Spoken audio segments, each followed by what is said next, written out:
No, yo trabajaba lavando carros abajo. ¿En la banqueta? Sí, en la banqueta, en la calle. En aquel tiempo ¿Qué edad tenías? 10 años. 10 años. 10 años. ¿Lavabas sí. coches Sí, a los 10 años? lavaba coches a los 10 años hasta las 3 de la mañana. Y logré terminar la carrera de arquitecto. Por acá traigo mi cédula profesional. Mira. En el 99-2000. No sabía que eras arquitecto. Fui el mejor promedio de la generación. Me gané una beca para ir a estudiar a Francia.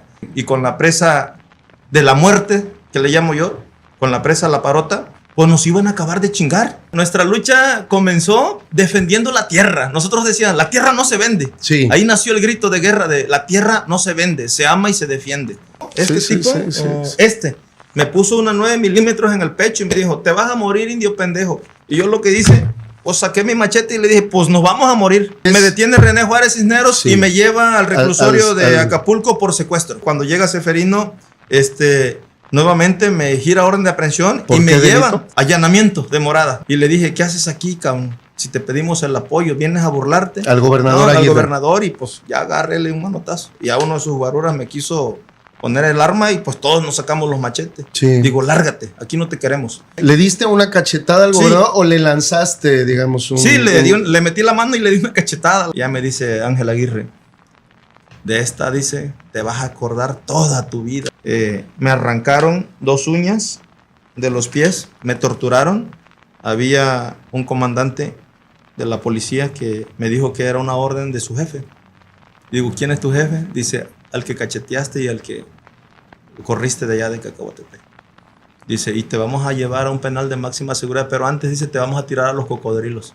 Me amarraron con una cadena del cuello, me la pusieron a la cintura, aquí tenía otro amarre aquí y otro amarre en los pies. O sea, me llevaron como un perro, como un delincuente. Yo creo que ni al Chapo Guzmán le hicieron eso, ¿eh? Nos daban de comer nopales podridos, nos daban leche caducada, camarones hediondos, en fin, nos trataban muy, muy mal. A mí me hacían tomar agua de una planta tratadora. Me quitaban mi ropa interior, mi truza o mi bikini, y con esa lavaba la taza del baño, cabrón. O sea, fue algo muy humillante, la verdad. Es algo muy terrible. No, me duele mucho recordar eso. Cuando me metieron a un calabozo, a un sótano, ¿no? Salí con gusanos aquí pegados, ¿no? Excremento. Ha habido una persecución, una criminalización. Nos están asesinando, nos están encarcelando y lo peor, nos están desapareciendo, ¿no? Las desapariciones son cuestiones muy dolorosas. Esta persona lo agrede, lo empieza a torturar y hasta la fecha no sabemos qué pasó con Vicente. A Vicente lo hemos buscado desde esa fecha. Toda la familia hemos estado en la búsqueda de mi hermano y tenemos la esperanza de encontrarlo con vida. A Vicente le diría que no se desespere porque sé que está vivo, que lo vamos a encontrar y que lo vamos a regresar con la familia y va a regresar a luchar, a defender el río, y a los que lo tienen le decimos que ya no le hagan daño. Si a mí me dicen ¿dónde te gustaría nacer? Volvería a nacer en bienes comunales de Cacahuatepec. Si a mí me sacaran las tripas, me las volvería a meter y volvería a caminar por las veredas de Cacahuatepec. No me arrepiento. De carne y hueso.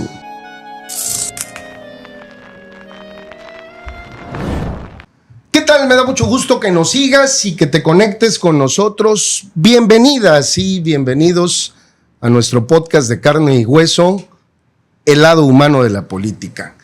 Yo soy Ricardo Castillo y antes de comenzar te invito a que te suscribas a nuestro canal y actives la campanita de notificaciones para que puedas ver antes que nadie todos nuestros episodios. Y en esta ocasión, como siempre, tenemos un invitado de lujo. Le agradezco muchísimo a un buen amigo de hace pues ya bastantes años que yo tuve la oportunidad de conocerlo, de seguirlo, de acompañarlo, incluso muchas veces a las movilizaciones que encabezó en su momento, algunas pues muy complicadas, ha vivido momentos muy difíciles, es un líder social, un luchador social reconocido en Guerrero y también en todo el país por pues haber encabezado este movimiento de oposición a la construcción a la presa La Parota. Me refiero a Marco Antonio Suástegui. Querido Marco, amigo. ¿Qué tal? ¿Cómo estás, Ricardo? Qué gusto que estés aquí. Te agradezco mucho que nos acompañes. Igualmente, un saludo a todos tus seguidores que nos ven a través de las redes sociales y, por supuesto, un saludo hasta los bienes comunales de Cacahuatepec. Bueno, pues Marco, me acordaba desde ayer y hoy, pues un poco de estos momentos difíciles que te han tocado vivir. Ya lo hemos platicado en algunas otras ocasiones, pero pues me interesa saber primero un poco más de ti, de tu vida, de tu persona. ¿Quién es Marco Antonio Suástegui? ¿Cuándo naciste? ¿Dónde naciste? Platícanos, Marco. Sí, mira, pues yo nací en los bienes comunales de Cacahuatepec. Ahí naciste. Precisamente en la localidad de Cacahuatepec, la cabecera de bienes comunales.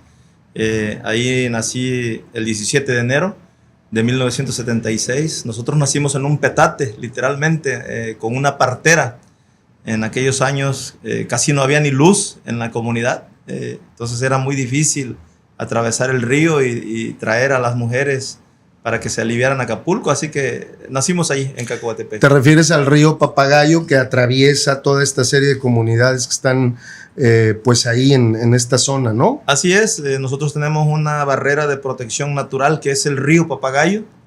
Para poder llegar a la comunidad hay que atravesar en una panga, porque no hay lancha de motores, hay que remarle literalmente, hay que cruzar con una vara. Y bueno, arriesgar también a veces la vida cuando el río está muy crecido. Estamos hablando, para que la gente se ubique, de comunidades rurales del municipio de Acapulco. Sí, los bienes comunales de Cacahuatepec pertenecen al municipio de Acapulco, ¿no? Pero es la zona rural. Es la zona rural, la zona más pobre, diría yo, la zona más abandonada, no solamente de Acapulco, sino del estado de Guerrero. ¿Por qué crees que de todo el estado incluso? Hay mucha marginación, mucha pobreza. Es increíble que Cacahuatepec está fundada desde el siglo XVII aproximadamente, ¿sí? Hace aproximadamente 60 años fueron a traerse el agua del río Papagayo para darle agua acá a la ciudad de Acapulco. A la ciudad de Acapulco, a la zona hotelera. Pero es increíble que para llegar de aquí a donde están los pozos, de donde se extrae el agua del río Papagayo, son 40 kilómetros, 50 kilómetros aproximadamente, pero hay comunidades que están a 50 metros del río Papagayo y no tienen agua. Entonces es increíble, por eso te digo que podemos vivir sin luz, podemos vivir sin petróleo, pero jamás podremos vivir sin agua. Entonces para mí se me hace un crimen esto que está sucediendo en Cacahuatepec, porque gobiernos van, gobiernos vienen, y es la fecha que en los bienes comunales de Cacahuatepec no hay agua. Fíjate nada más, que paradójico, ¿no? Es una paradoja el hecho de que, bueno, teniendo, más bien extrayendo el agua de ahí para Acapulco, ustedes nunca tuvieron agua. No, nunca hemos tenido agua. Pero y decías que naciste sí, con yo nací en partera. Cacahuatepec, pero solamente estudié la primaria allí en la comunidad, en la escuela rural Pablo Galeana. No había escuelas. Y yo quería seguir estudiando, tenía el deseo de ser alguien en la vida, así que me dediqué a investigar. Llegó el año de 1986 y por la radio escuchaba yo mucho que se iba a celebrar un mundial de fútbol y que iba a venir un mentado Diego Armando Maradona, y yo dije, yo quiero conocer a Maradona. Y me vine con un costal, literalmente, con mis guaraches, un costal de ropa, me lo eché en el lomo, crucé en la panga en el río y me vine a Acapulco porque yo quería conocer a Maradona. Yo pensaba que Maradona iba a venir a Acapulco. No, Maradona iba a venir allá a México a jugar. ¿Y qué edad tenías? Yo tenía 10 años cuando salí de mi pueblo. 10 años. Sí, pero te vuelvo a insistir, quería estudiar, y así que logré en 1987, un año después. No vi a Maradona, por supuesto, pero sí vi a Hugo Sánchez. ¿En dónde? Conocí a Hugo Sánchez porque como yo llegué a vivir con una tía, tuve que trabajar a los 10 años acá en Acapulco. Me fui a lavar carros frente a las Torres Gemelas y ahí había un restaurante muy famoso. No sé si puedo decir el nombre. Sí, claro. Carlos San Charles. Sí. Y ahí llegó Hugo Sánchez. No me digas. Y lo pude conocer y tomar una foto con él. ¿Pero tú trabajabas en el restaurante? No, yo trabajaba lavando carros abajo. ¿En la banqueta? Sí, en la banqueta, en la calle. En aquel tiempo ¿Qué edad tenías? 10 años. 10 años. 10 años. ¿Lavabas sí. coches Sí, a los 10 años? lavaba coches a los 10 años hasta las 3 de la mañana. Un niño a esa edad debería estar durmiendo. O en su casa, estudiando, o jugando. Sí, pero lamentablemente teníamos que trabajar. Y de ahí a las 3 de la mañana regresaba a la casa donde vivía, ahí por la colonia del Morro, y me iba a canastear al mercado en la mañanita. O sea, nomás dormía unas 2 horas y órale, a canastear al mercado, siendo yo un niño. Canastear es ayudarle a alguien que lleva su compra. A las señoras, a los señores, que van a comprar, ¿no? Sí, en aquel tiempo eran miles todavía de pesos, ¿te acuerdas? En los 86, 87 claro. eran miles. Y entonces había muchachos, niños que o le ofrecían ayuda a la gente para ayudar a cargar su compra. Entonces tenía 2 empleos yo. Me iba a trabajar en la noche madrugada a lavar carros frente al Carlos San Charles, las Torres Gemelas. Y en la mañana me iba al mercado y a la 1:40 tenía que estar en la secundaria porque logré inscribirme en una secundaria que se llama Moisés Sáenz Federal 7, la Garrobos, que le decían, que está por la Alianza Popular, la Bocamar. Cruzaba todos esos cerros, esos basureros, los arroyos, con una mochila que pesaba bastante con libros, y entraba a la 1:40 y a las 8 de la noche ya salía y tenía que llegar a la casa para irme a lavar carros otra vez. Entonces a veces no me daba tiempo ni de hacer tareas. Así estuve 3 años en el 90, terminé la secundaria y quise seguir estudiando y me inscribí en la Prepa 7 de la Salvador Allende. Allí del 90 al 93, allí estudié. Pero después de eso ya tuve otro trabajo. Empecé a hablar un poquito de inglés, aprendí un poco de inglés lírico. Mira. En la playa, y empecé a trabajar en Playa Icacos, en los deportes acuáticos. En aquel tiempo en el Parachute Ride, rentando el Banana Boat, vendiendo cervezas. En aquel tiempo estaba el Spring Break. ¿Te acuerdas? ¿Te tocó todavía? Me tocó vivir esa época a mí. ¿Qué fue la última etapa? Sí, en los 90. Sí, en los 90. En 1993 dejé de estudiar porque ya no tuve dinero. Así que me puse a trabajar con un ingeniero. Porque 93 ya estabas terminando la prepa. La prepa, sí. Del 93 al 94 me puse a chambear porque quería ser arquitecto. Tenía la ilusión de ser arquitecto. Me gustaba el dibujo, la pintura, el diseño. Un hermano mío había estudiado en el Politécnico de Acapulco, en el Politécnico de México, y yo quería estudiar por lo menos en el Tecnológico de Acapulco. Así que en 1994 hice mi examen de admisión y logré entrar. No me digas. Y logré terminar la carrera de arquitecto. Por acá traigo mi cédula profesional. Mira. En el 99-2000. No sabía que eras arquitecto. Fui el mejor promedio de la generación. Me gané una beca para ir a estudiar a Francia. Y ahí fue donde me convertí en profesionista en el Tecnológico de Acapulco, logrando salir con el mejor promedio de la generación y con titulación automática. No me digas. Fue algo pues agradable. Regresé al pueblo con mis padres para decirles que ya había terminado, le llevé el título y la gran satisfacción. Y hice una primera obra de introducir agua entubada, no agua potable, en la comunidad de Parotillas. Sí, ese fue mi primer gran trabajo, y aunque no me pagaron muy bien, sentí muy bonito porque fui el primero en llevar agua entubada, no potabilizada, entubada a la comunidad de Parotillas. Es decir, digamos, tomándola del río, ¿no? Subiéndola hacia un tanque, distribuyéndola a través de una red y llevar a más de 100 viviendas en aquel tiempo. En el 2000 fue eso, cuando hice esa obra. Y ya después empecé a hacer casas de interés social con la gente de allá, que pues no, vuelvo a insistir, no cobraba. A veces me regalaban una gallina, a veces en aquel tiempo había muchas iguanas, me regalaban una iguana, y pues ese era mi pago, ¿no? Pero para mí era muy bonito.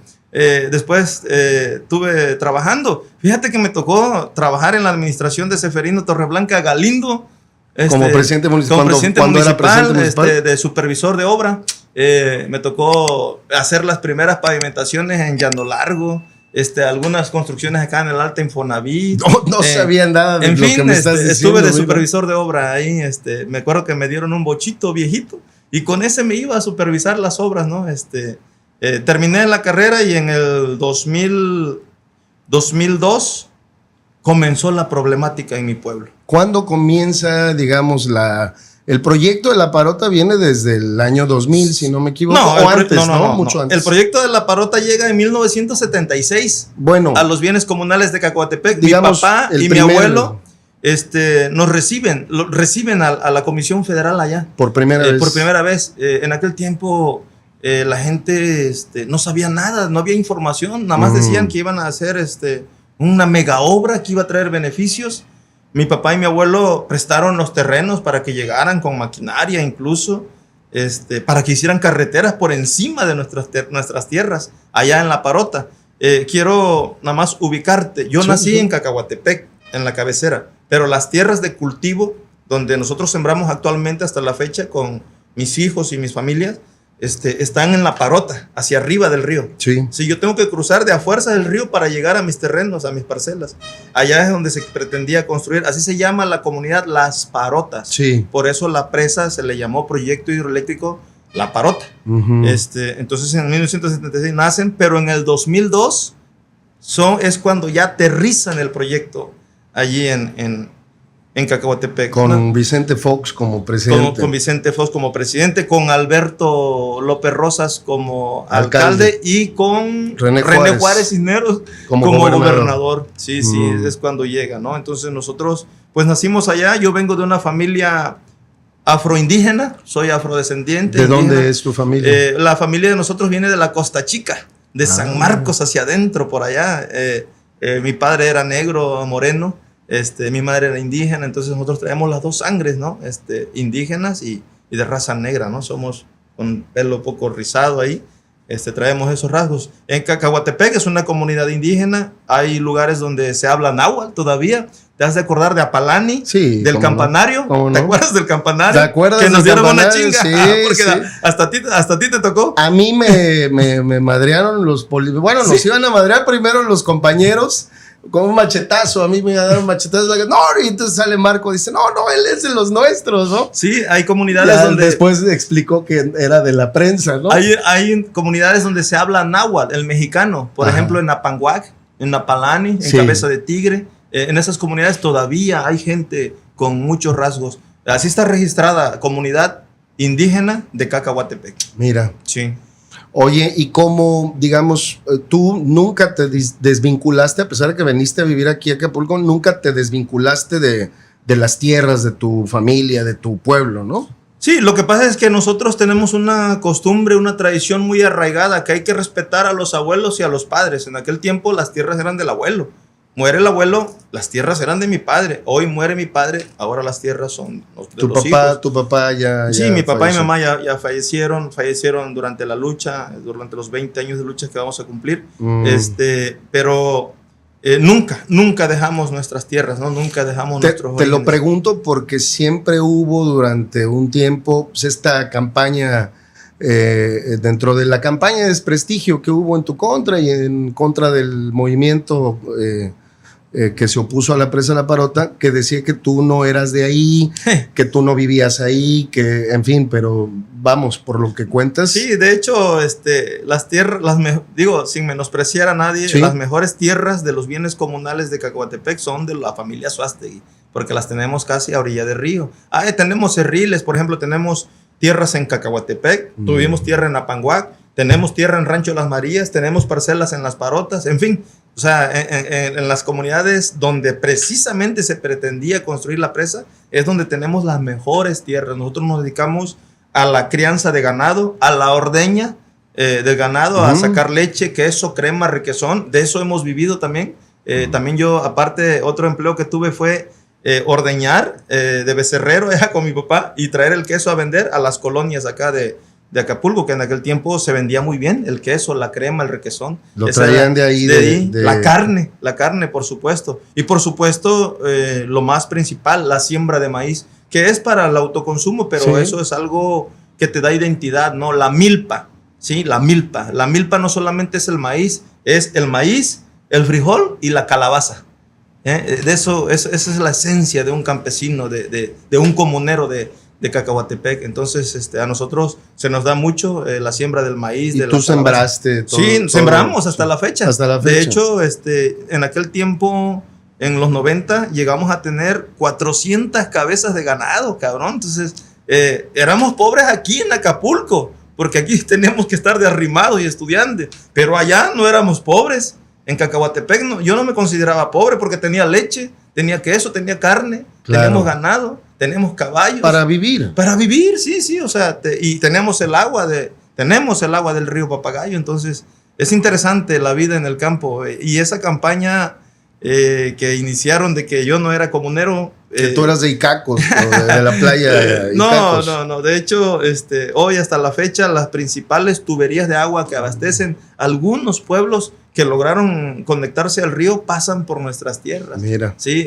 algunas escuelas primarias, secundarias, están situadas, están construidas encima de los terrenos que mi papá donó para la gente, para los pueblos. Mi papá, mis abuelos siempre fueron autoridades. Mi abuelo fue 4 veces comisariado. Comisariado. No. Una cosa es ser comisario municipal y otra cosa es comisariado. El comisariado es el que abarca los 47 pueblos. Y el comisario solamente abarca un solo pueblo. Sí, de todos los bienes comunales. todos los bienes. 4 veces, o sea, 4 por 3, 12 años estuvo mi abuelo. Y no es porque fuera cacique era querido. Pues era querido. Él tiraba el cargo y la gente, no, Guillermo, tienes que volver a entrarle. Puta, pues ahí va mi abuelo. Mi papá también fue comisariado. Mis tíos también fueron comisariados.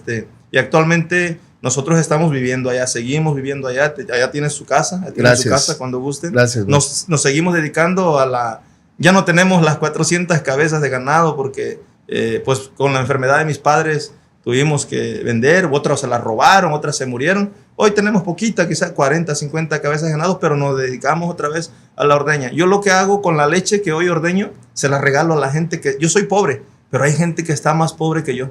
Yo lo que hago con mi cosecha cuando me va bien en el maíz, por ejemplo, si cosecho 5 toneladas, la mitad la regalo a la gente más jodida. Le digo, te la voy a prestar, pero luego se me olvida y ya no se la cobro. Porque veo que la gente está muy jodida. La gente, realmente el campo mexicano y el campo guerrerense y el de Cacahuatepec está olvidado, Ricardo. No hay proyectos. Todo ha sido limosnas, todo ha sido migajas, todo ha sido ninguneo, todo ha sido desprecio. Hay un río y hay un mar de agravios en los bienes comunales de Cacahuatepec. Realmente nos miran con desprecio. Ningún político, ninguno, se llame mujer o hombre, ninguno ha ayudado a los bienes comunales de Cacahuatepec. Y con la presa de la muerte, que le llamo yo, con la presa La Parota, pues nos iban a acabar de chingar, ¿sí? O sea, si teníamos tierras, porque ellos cuando llegaron, quiero entrar en el tema de La Parota, cuando llegaron, dijeron que pinches indios apestan. Incluso hay un periodista, que no voy a decir, hay secretos que me voy a llevar a la tumba. Hubo un periodista, compañero de ustedes en aquellos años, íbamos en una camioneta a ver donde iba a ser la cortina y dijo, ay, estos indios apestan. Y entonces a mí me encabrona mucho escuchar eso, ¿no? De que indios apestosos, ¿no? O de indios guarachudos. Quizás sí somos indios, pero las comunidades indígenas son los que defendemos la biodiversidad. Somos los que defendemos el medio ambiente. Si no hubiera indios como nosotros, no hubiera ricos viviendo como reyes, ¿sí? El medio ambiente, nosotros sufrimos para defenderlo. Somos muy pocos los que defendemos el medio ambiente, pero son muchos los que disfrutan de una vida sana, de un oxígeno puro como el que vivimos aquí en Guerrero. Que ahorita que dices del medio ambiente, originalmente también el movimiento pues surgió por un asunto que tenía mucho que ver con la preservación del agua, del recurso del agua.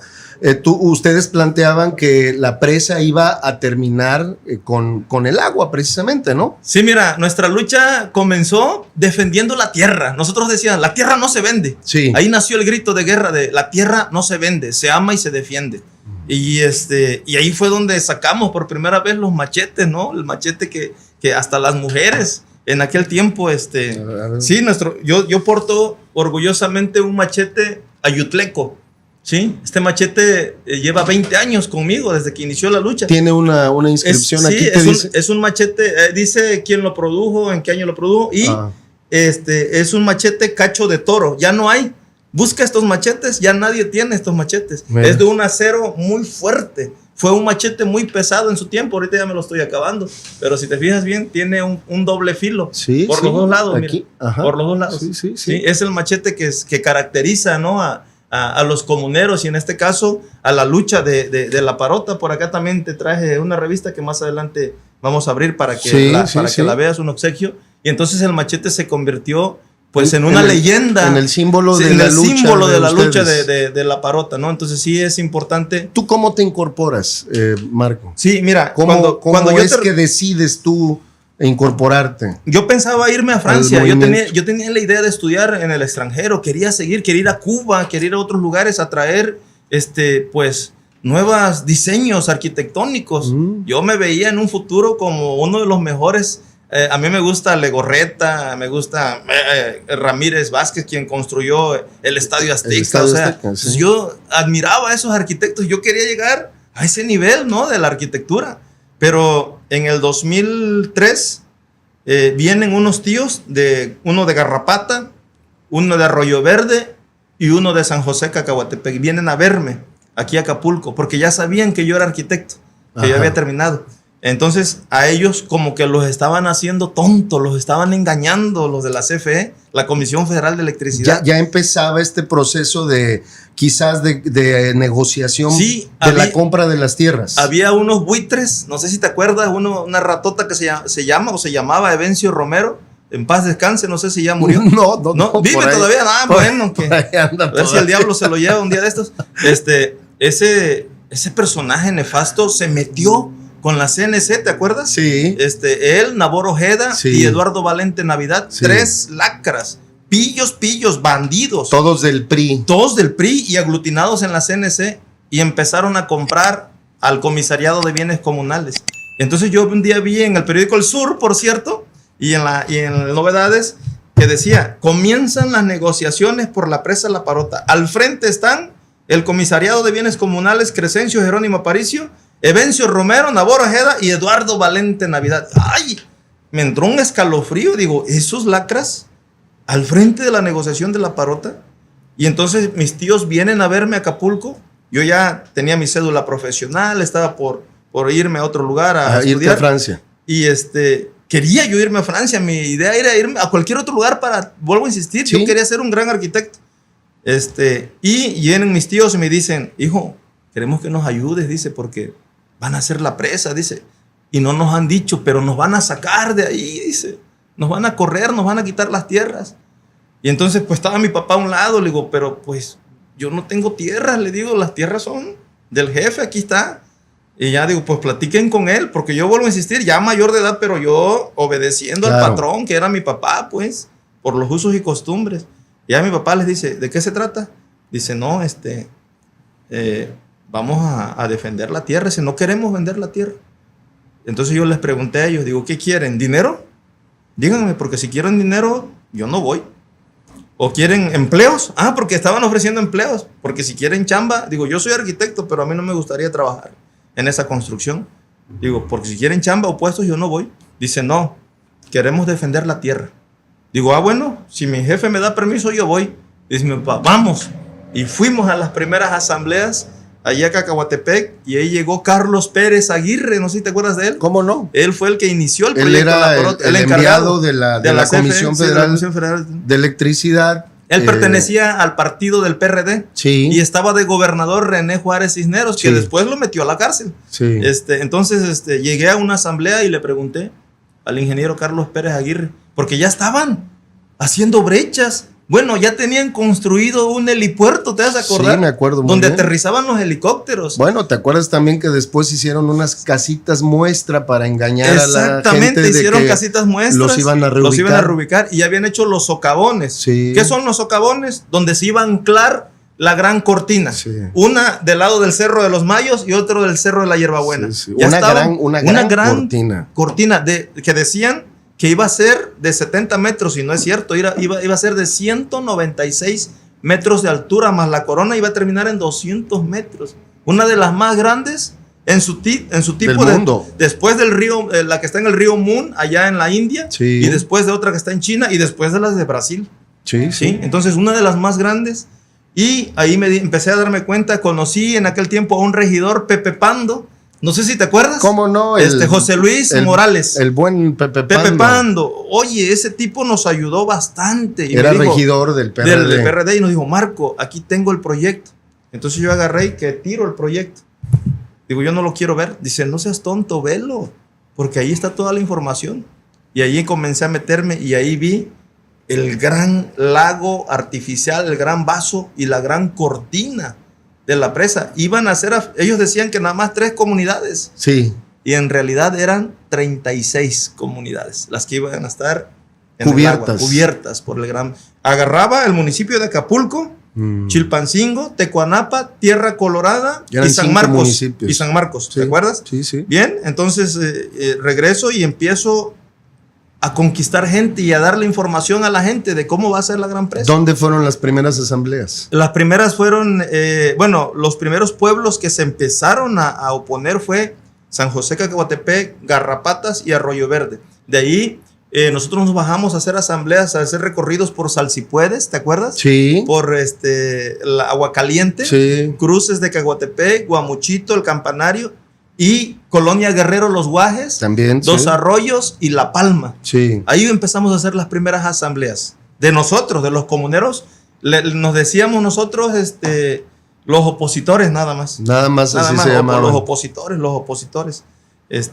Y ellos empezaron a hacer sus asambleas pueblo por pueblo, al ver que se estaba ya creando un movimiento. Ellos, ¿te refieres a los priistas? Con la Comisión Federal de Electricidad. Sí, o más bien financiados. Financiados. Impulsados por la ellos, CFE. los de la CFE, comenzaron a contratar mucha gente. Sí. Pero los tenían como peones, con los peores trabajos, porque los mejores trabajos de los ingenieros, de los maquinistas, de los operadores, de los iban a venir de fuera. No, ya estaban allí viviendo en La Parota, hicieron un gran campamento y venían de afuera, Ricardo. ¿Y para qué ya los estaban contratando a los campesinos aquí? ¿Qué obras empezaron a hacer? Porque estaban abriendo brechas, ¿sí? Y porque querían también crear un grupo a favor de la presa, cuando nunca hubo un grupo a favor. Había un grupo que compraban y que los alcoholeaban y les daban cerveza y después nos los echaban encima. Pero y ya estaban empezando, me acuerdo yo, a hacer asambleas votando en cada comunidad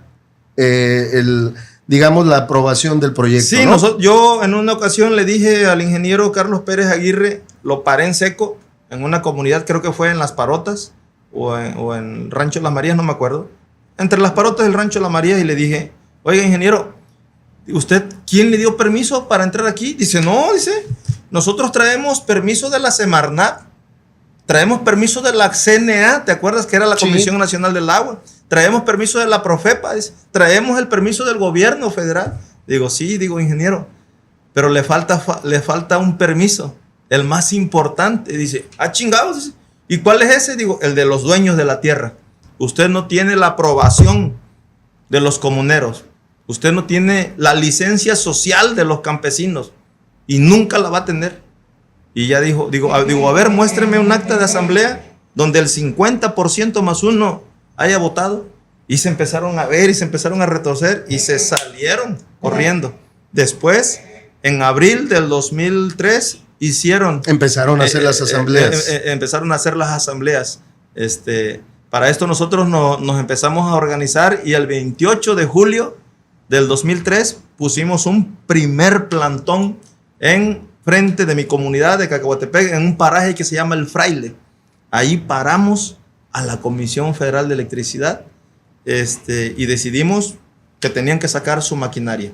Y fue cuando René Juárez Cisneros nos llamó a un diálogo a ProTour, ¿te acuerdas que estaba allá rumbo al aeropuerto? Sí. Y ahí nos reunimos con René Juárez Cisneros, con Alberto López Rosas y con la CFE, con todos los de la CFE. Y dijo, a ver, ¿quién está al frente del proyecto? No, pues, Carlos Pérez Aguirre. ¡A la chingada! Se me va. Lo corrió allí en ProTour. No me digas. Sí, dice, y a ver, dice ¿por qué lo corrió? Porque estaba operando mal, estaba haciendo malas cosas y dijo que no era un buen operador para la presa. Dice, a ver, ¿y qué acta tienen ahí ustedes o cómo? Y le llevaron un acta. Luego se veía que era un acta falsa, ¿no? A René. Y pues René era un tigre para eso. Y empezó a ver. Dijo, no, esto es basura. La basura. Y literalmente la tiró en la basura, en un cesto que había ahí. tiró el acta. Dice, no, vamos a empezar de nuevo. A ver, dice, aquí están los comuneros, dice. Ellos son los dueños de la tierra. Y nosotros dijimos, puta, René Juárez está de nuestro lado, cabrón. Inocentes nosotros en aquel tiempo. Dice, a ver, dicen, ¿qué están haciendo ahí en Cacahuatepec? No, señor, estamos haciendo estudios. No. Primero vamos a hacer la asamblea, dice. Si la gente quiere, dice, se va a hacer. Se va a hacer. Y si no, dice, pero vamos haciendo una asamblea, dice, legal, donde los comuneros participen. Dice, pero, a ver, dice, les voy a pedir algo, dice, Marco, a ver tú, y Felipe Flores, ¿te acuerdas de mi compañero en paz descanse? Sí. Saludo a la familia de Felipe Flores. Buen amigo. Buen amigo. Y Felipe nos dice, a ver, Felipe, y tú, Marco, dice, vamos a hacer algo, dice, dejen que terminen los estudios, dice. Una vez que terminemos los estudios, si vemos que es viable la parota, porque ellos decían que para que la parota se hiciera, tenía que tener 3 cosas. Que tenía que ser económicamente rentable, que tenía que ser ambientalmente sustentable. Y socialmente deseable. Dice, entonces dejen que terminen los estudios y si es viable, si hay factibilidad, la hacemos una asamblea y si no, ahí que quede. Y nosotros dijimos, la madre. Dice, pero dejen que entre la maquinaria. O sea, nos quería engañar el viejo ese. Nos quería engañar, astuto. René Juárez, dice. Y ya por poquito ya nos apendejamos y aceptamos, pero dijimos, no, a ver, señor gobernador, le estamos diciendo, ¿para qué quieren hacer estudios? Si le estamos diciendo que la tierra no se vende, queremos que se larguen y que saquen toda su maquinaria. No, pues así no se puede también, cabrones. Ustedes deben de dejar que hagan los estudios. No, pues no, ¿para qué queremos estudios? Entonces nos salimos bien enojados. Ahí estaba Alberto López Rosas, se salió bien enojado. Estaba Luis León Aponte, que era el secretario que me agarra, ya cuando iba saliendo que me agarra de aquí, dice, a ver, Marco Antonio, dice, tú, ¿por qué dejas tirado al gobernador allá? Le digo, porque pues yo no quiero la presa. Pero no seas grosero, dice, deja que se hagan los estudios, dice, te vas a acordar de mí si no dejas, dice. Me amenazó Luis León Aponte, no sé si viva, pero ya estaba, era un mayor retirado del ejército. Así que le dije, pues no vamos a dejar que se hagan ni los estudios y ahí vamos a seguir en nuestro plantón en el Fraile.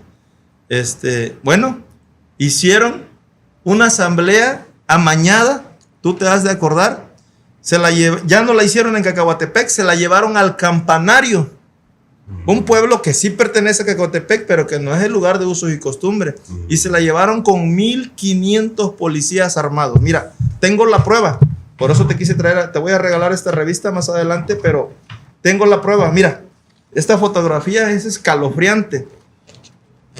Alberto López Rosas siempre niega. Yo estuve ahí. Que nos reprimió. Tú estuviste aquí. Yo estuve ahí. Ahí fue donde nos apuntaron con el arma. Aquí está, mira. Sí. A las mujeres. Nosotros solamente llevábamos palos. Sí. Y ellos llevaban R-15 y metralletas. Sí. Aquí están las fotografías. Fue un gran operativo, como le llaman. Con helicópteros, ¿te acuerdas? Con helicópteros. Había policías en otra comunidad cerrando el paso para evitar que ustedes llegaran. Tú no me vas a dejar mentir, porque hasta a ti te tocó ese día. Sí. Entonces, nos cortaron cartucho. A mí un tipo, me puso una 9 milímetros en el pecho y me dijo, te vas a morir, indio pendejo. Y yo lo que hice, pues saqué mi machete y le dije, pues nos vamos a morir. Y me lo quité de encima y logré pasar hasta el lugar donde estaba la asamblea. Nos quitaron los carros, los vehículos acá en fue en un punto previo en la carretera que va a San Marcos, y de ahí nos tuvimos que ir caminando. Y llegamos allá y ya tenían la gran carpa, una lona donde estaban engañando a la gente diciendo que les iban a dar apoyo, recursos, y era la expropiación de las tierras. Y ahí llegaste a deshacer esa asamblea. Claro, y ahí utilizamos los machetes. Tiraron Ricardo. sillas, me acuerdo, rompieron. Estaban tocando la música del cuararé, y hasta la tambora del cuararé se fue ese día. Entonces fue algo realmente duro, fue el primer encontronazo, pero para esto ya estaba Seferino Torreblanca Galindo, de gobernador. El gran represor de Guerrero, ¿no? El gran traidor, porque fue una traición. Con él habíamos platicado en la campaña y nos dijo, no, Marco, la presa no va porque hay oposición. Y si hay oposición vamos a respetar, y no es cierto. Ahí llegó Salinas Altés en un helicóptero con una metralla apuntándonos y la gente con resortes queriendo tumbar el helicóptero, me acuerdo. Y piedras. pero logramos impedir esa asamblea. Después, la represión siguió. Como no pudieron llevar a cabo esa asamblea, fueron más ilegales que nunca. Llevaron la asamblea al municipio de San Marcos, a la cabecera municipal. Allá se llevaron la asamblea y hasta allá fuimos. Nuevamente en el río Papagayo, en Bellavista, nos quitan el transporte y nos fuimos caminando por toda la carretera y llegamos. Ahí ustedes también estuvieron, creo que estuvo la compañera Karina Contreras, que fue reprimida. Del sur, del periódico El Sur, allí en San Marcos. Y cuando llegamos, estaban en un panteón, así a un lado, y hasta los muertos salieron a votar ese día porque pusieron nombres de gente que ya había muerto y ahí hicieron la votación, una simulación. Nuevamente, la CNC, con la rata esta de Evencio Romero y con el comisariado de bienes comunales, fingiendo una asamblea, ¿no? Después hicieron otra asamblea en La Palma, deberían de hacerla, y se la llevaron a Tierra Colorada. Después hicieron otra asamblea amañada que debería de ser en Colonia Guerrero Los Guajes y se la llevaron a otro lugar a hacerla. Sí, empezaron a hacer una serie de irregularidades. Pero metían a la policía. En el proceso. Metían a la policía, sí, también, gente armada. Sí, o sea, a todas luces fueron ilegales esas asambleas. Entonces nosotros decidimos iniciar una nueva ruta de lucha, no solamente la del machete, de la lucha social, sino, dijo Seferino, dice, pues si están inconformes, ¿por qué no acuden a los tribunales y que le tomo la palabra? Y nos venimos, ¿te acuerdas del Tribunal Unitario número 41? Agrario. Con Tlachinolan, con el Centro de Derechos Humanos Tlachinolan, Mario Patrón, Vidulfo Rosales, Abel Barrera, todo un equipo. Y comenzamos a litigar en los tribunales. ¿Y qué crees? Los tribunales, los jueces, los magistrados nos dieron la razón y declararon todas las asambleas, todas nulas. Por la serie de irregularidades, una ensarta de mentiras que traían esas asambleas. Y fueron sendas triunfos, sendos madrazos que le dimos, porque ya no era la cerrazón nada más de los indios que se oponían, sino que había un recurso legal. Además de que el PUMA, Programa Universitario del Medio Ambiente que hizo la UNAM, dijo aguas con esa presa, porque pasa una falla geológica y no ofrece seguridad, se puede derrumbar esa presa. Además, dice, van a inundar. Ellos decían que eran 3,000 hectáreas. No, eran 17,300 hectáreas de selva baja caducifolia que iba a estar inundada. Entonces, ambientalmente ya no era sustentable la presa. Económicamente tampoco, porque iban a invertir $1,000 millones que iban a pedir prestados. Iban a endeudar al país. Y socialmente ya la presa no era deseable. Ya había una oposición real. Hombres, mujeres, campesinas, que no estaban dispuestas a vender sus tierras. Las tierras de Cacahuatepec se ganaron con sangre. Y con sangre las vamos a seguir defendiendo. Pero luego, pues no quedó ahí, a pesar de que ustedes ganaron en el litigio, ganaban y ganaban. Luego vino más represión, hubo compañeros muertos, varios, yo recuerdo. Y luego tu detención. Sí, te recuerdo que yo fui detenido desde el 2003. Me detuvo René Juárez antes de irse de gobernador. Acuérdate que León Aponte me amenazó. Te vas a acordar de mí, Marco Antonio. Y a los pocos meses yo me fui a El Salvador, a Guatemala, a Honduras por allá, a un evento de presas. Y allá nació el nombre del SECOP. Porque no teníamos nombre, solamente los opositores. Entonces cuando me piden a mí, me dicen, a ver, Marco Antonio Suástegui, ¿a quién vienes? ¿A quién representas? Pues a quién chingado represento, ¿no? Y que se me ocurre en ese rato, a ver, Consejo de Ejidos y Comunidades Opositores a la Presa La Parota, SECOP, y ahí nace el nombre de SECOP. Allá en El Salvador, allá en tierras surianas, allá en aquellos países, habíamos ido, y allí nos dimos cuenta que había 80 millones de desplazados por las presas en el mundo, y que estaban acabando con el medio ambiente, y que las presas hidroeléctricas no eran presas para dar agua, porque engañaron a la población. Hasta Jorge Campos, ¿te acuerdas? Vino a hacer un promocional. Apoyemos La Parota, Brody. Porque iba a haber más agua para Acapulco. Sí, le dije, hijo de la chingada, ¿no? Le dije, un día fui a Brasil porque me invitaron a Luis Ignacio Lula da Silva, el presidente de aquel entonces, nos invitó a Brasil. Y fui a Brasil y en el aeropuerto me encontré a Jorge Campos y que le digo, mira, hijo de la chingada, le digo, regresando de Brasil, me salgo de mis tierras, pero me voy a venir a plan de los amates a las tuyas. No, cabrón, no, vamos a hablar. No, ¿para qué andas promocionando? Es que a mí me engañaron, dice. ¿Se lo dijiste? Sí, se lo dije. Le dije, y se la cumplí. Le traje 800 gentes a tomarle las tierras al aeropuerto allá por aquel lado. Andaba bien puto, güey. Y ya le dije, pues, ¿para qué andas? No, dice, que a mí me engañaron. Dice, me dijeron que iba a ser. Estamos hablando del portero, sí, del ex portero Jorge de la selección Campos. mexicana, sí. Me lo encontré en el aeropuerto. Estaba en aquel tiempo en su apogeo y lo utilizaron. Sí. Lo utilizaron para promocionar, sí, a la presa. ¿Te detuvieron? ¿Me cuentas la primera vez? Me detiene René Juárez Cisneros, sí, y me lleva al reclusorio de Acapulco por secuestro. Sí. Pidieron $1 millón por mí, por mi fianza. Obviamente, yo no tenía cómo pagarla. ¿Te acusaban de secuestro por qué caso? Por un ingeniero de la CFE. Después de que renuncia Pérez Aguirre, que lo corran, ¿sí? Llega otro ingeniero, Hugo Chávez se llama, sí. Y me dicen que yo lo secuestré, que yo lo metí a una comisaría y ella lo tuve y que pedí un rescate por él. Era pura invento, delitos fabricados. Afortunadamente logro salir. ¿Cuánto tiempo estuviste? ¿Cuántos? Estuve unos meses nada más. Estuve unos meses. Logro salir de la cárcel, pero sigo yendo a firmar.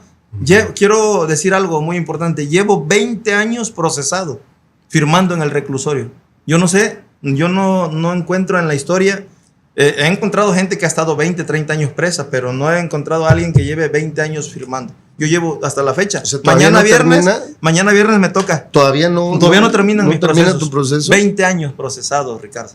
20 años como delincuente que me hacen ir allí al reclusorio y a veces hasta la fajina le entro. Entonces, René Juárez me mete a la cárcel. Cuando llega Ceferino, nuevamente me gira orden de aprehensión y me llevan. Cuando Ceferino me acusaron de allanamiento de morada. Ahí inventaron un delito en Aguacaliente y nuevamente me llevan, pero ahí solamente estuve detenido. Del grupo de los que estaban a favor de los que estaban, presa. la gente que tenían comprada el gobierno. ¿Cuánto tiempo? Ahí fueron unas horas porque afortunadamente yo contaba con un amparo. Ya estaba Tlachinolan con nosotros. Entonces yo me di cuenta que tenía esa orden de aprehensión cuando me detienen. Yo llevaba mi amparo, así que estuve unas horas y logré salir, pero nuevamente ir a firmar los viernes. También. ¿Sí? Entonces ya después llega el chacal de chacales, Ángel Aguirre Rivero, y nuevamente caemos en la trampa, ¿no? Nosotros nos vamos. Nosotros, quiero aclarar algo, nosotros no pertenecemos a ningún partido político, pero siempre hemos apoyado a la disque izquierda de la política. En este caso estábamos hablando del PRD en su momento. Ceferino, acuérdate que se postuló por el PRD y lo apoyamos. Después vino Ángel Aguirre. Tú lo llevaste a la parota. Lo llevamos a la parota, sí. Y le levantaste la mano. Y Ángel Aguirre también lo llevamos. Se puso una camiseta de punto final. Punto final a la parota. ¿Te acuerdas? Sí, lo con recuerdo el arzobispo Carlos Garfias Merlos. Sí, claro, lo recuerdo. Pero fíjate que un día vino doña Rosario Ibarra de Piedra, la invité a mi casa, a Cacahuatepec, y vino ella, y me dijo, era senadora de la República, y dice, Marco, te admiro mucho y te quiero mucho. Y dice, pero ten cuidado con estos bandidos. Se refería a Ángel Aguirre y a Ceferino y a toda esa bola de tranzas. Dice, ten cuidado porque esos son malos de los meros malos, me dice doña Rosario. Me dijo doña Rosario Ibarra de Piedra. Sí, ella vino acá y me dijo, ten mucho cuidado con estos cabrones. Mamá Piedra. Son malos. No, la quise mucho y yo fui a su casa con ella. Estuvimos allá mucho tiempo. Nos apoyó bastante, la señora Rosario Ibarra de Piedra en la lucha, nos daba consejos, porque acuérdate que ella tenía un hijo desaparecido. Sí, eres muy duro con los gobernadores porque, bueno, pues sufriste en carne propia. Sí, yo sufrí cada uno, ¿no? Pero cuando te detienen la última vez, que si no me equivoco fue con Ángel Aguirre ya como gobernador, te mandan a un penal de alta seguridad. Sí, mira, Ángel Aguirre, te voy a decir cómo empezó la bronca con él, porque había una buena relación, quiero decirte, Nosotros lo llevamos a Cacahuatepec. También estuve presente el día de la bronca con Ángel Aguirre. Sí, también lo recuerdo. Sí, mira, él llegó en un helicóptero, te vas a acordar, ahí a las pangas del río Papagayo. Sí. Había pasado el huracán Ingrid y Manuel. Sí. Nosotros habíamos ido a verlo, a él y a Humberto Salgado, y le habíamos pedido el apoyo para Cacahuatepec. Había derrumbado 500 casas el río. Sí. 500 casas, cabrón. Y se había llevado el limón, el frijol, la subió huerta. Mucho el nivel. Subió mucho el nivel. Se desbordó. Se desbordó. Sí. Se desbordó el río y había mucha pérdida. Nosotros queríamos recuperar, por lo menos, queríamos comer, por lo menos. Y yo me acuerdo que en ese tiempo conocimos a una persona en Holanda, en el país de Holanda, de una fundación. Países Bajos, que le llaman ahora. Países Bajos. ¿Y qué crees? Que nos apoyaron. Desde allá vino el apoyo. Mira. Y se compró, fíjate, la fundación compró material para construcción como son tabique, tabicón, alambrón, compró lámina. Para reconstruir las viviendas. Y nos regalaron 1,000 toneladas de maíz. 1,000 toneladas de frijol. 1,000 toneladas de azúcar. 1,000 toneladas de arroz. 1,000 toneladas de detergente y como 5,000 despensas, güey. Mira. Y aparte el material para construcción, varios millones de pesos en especie. Mira. ¿Y qué hicimos nosotros con la persona encargada, la directora, la fundadora de esa organización? Venimos a Cacahuatepec y sin mirar si eran opositores o simpatizantes. Lo repartieron. Hicimos un censo real, Ricardo. Y repartimos a toda la gente, a los primeros afectados. Y este cabrón, siendo gobernador, ni una pinche colchoneta. Pues imagínate, y todavía se va a parar a Cacahuatepec. Ángel Aguirre. Ángel Aguirre, diciendo que él había dado todo ese apoyo. Sí. Y lo que hice, pues, le tuve que tirar una cachetada, no quedó de otra. Sí. A ver, platica cómo llegó en el helicóptero, o sea, aterrizó allí en el río, pero yo ya estaba, yo, como te vuelvo a decir, tengo mi casa en Cacahuatepec, ya estaba en mi casa estaba totalmente llena de lodo, inundada. Y ya estaba yo con mi tío y como 500 gentes. Él entró a tu casa, si no me... Sí, no, pero espérame. Primero, él llega en el río. Sí. Para llegar a mi casa hay una subidita. Ahí en la subidita lo esperé. Y le dije, ¿qué haces aquí, cabrón? Si te pedimos el apoyo, ¿vienes a burlarte? Al gobernador Aguirre. Al gobernador, y pues ya agárrele un manotazo. Y a uno de sus guaruras me quiso poner el arma y pues todos nos sacamos los machetes. Sí. Digo, lárgate, aquí no te queremos. No, Marco, vamos a hablar. Digo, no, ¿por qué cuando te pedimos el apoyo no nos los diste?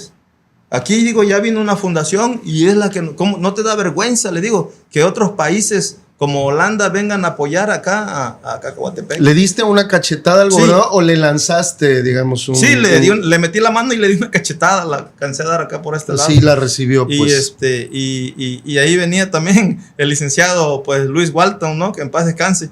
Y ya me dijo, no, Marco, tranquilo. Le digo, no, pero, ¿por qué hacen eso? Pero para esto, ellos ya me tenían una trampa. Anteriormente, como no nos daban... no nos hacían caso, habíamos tomado los pozos del río Papagayo. Sí. Sí, allí en Salsipuedes. Y ya... Los pozos Rane. Sí, y ahí ya me habían iniciado una orden de aprehensión por terrorismo, imagínate, nada más. Por ataques, digamos, a atacar a instalaciones, una instalación... como el agua, ¿no? Sí. Pero eran actos desesperados, porque no escuchábamos nada. Y la gente se estaba muriendo, literalmente se estaba muriendo de hambre. Porque se llevó los animales, todo, se llevó el río.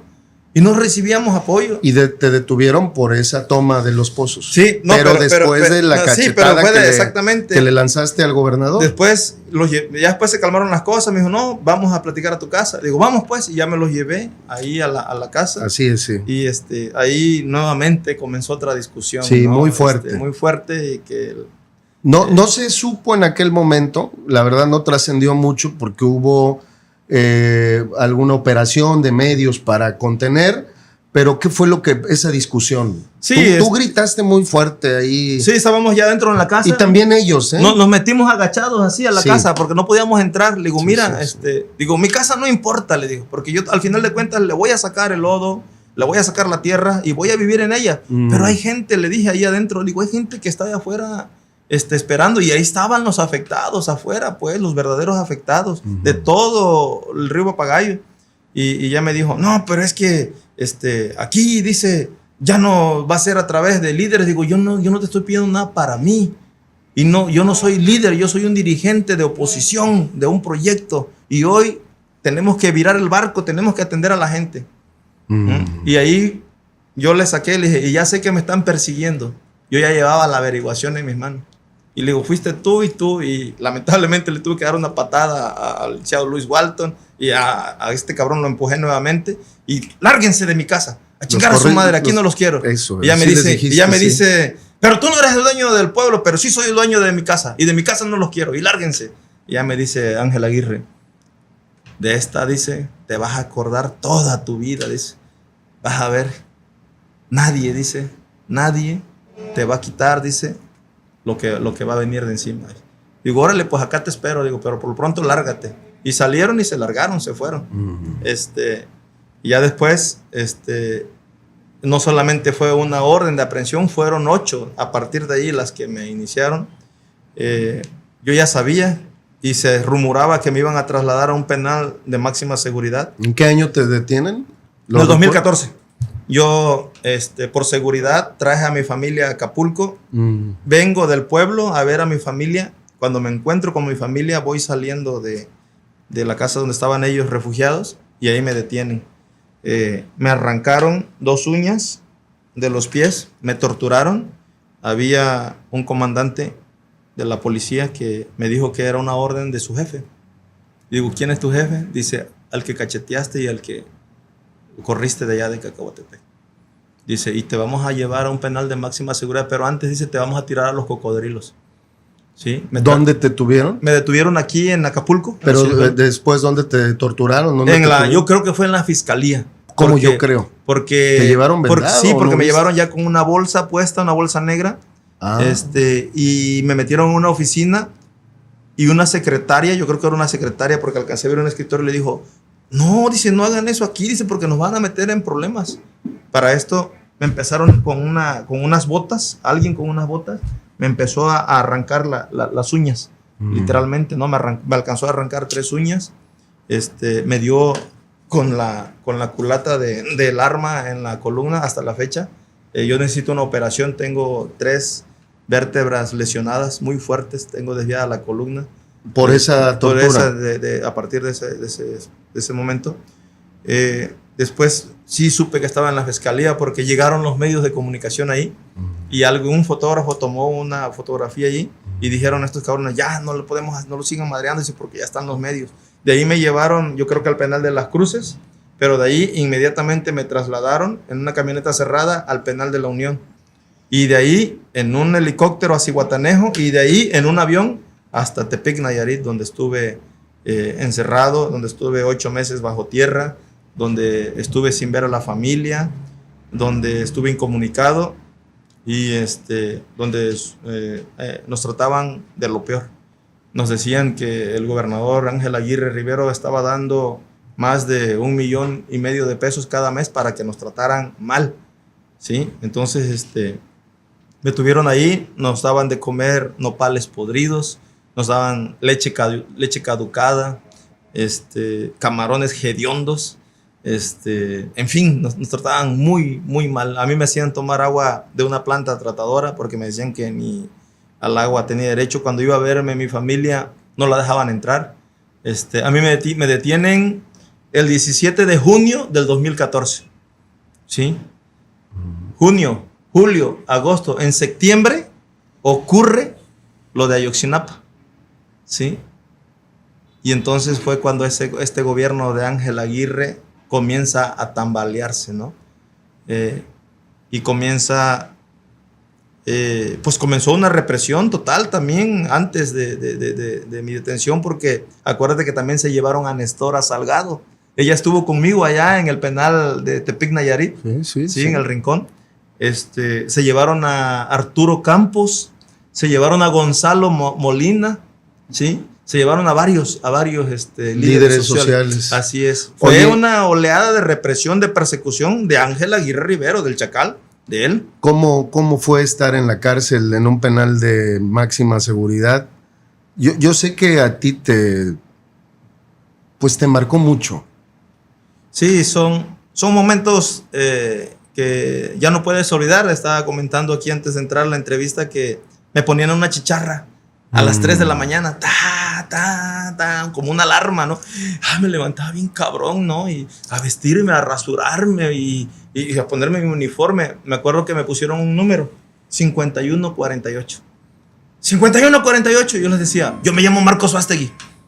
Usted es el 51 y es un número y es una estadística aquí nada más. Pues yo me llamo Marcos Suástegui. Así que cada vez que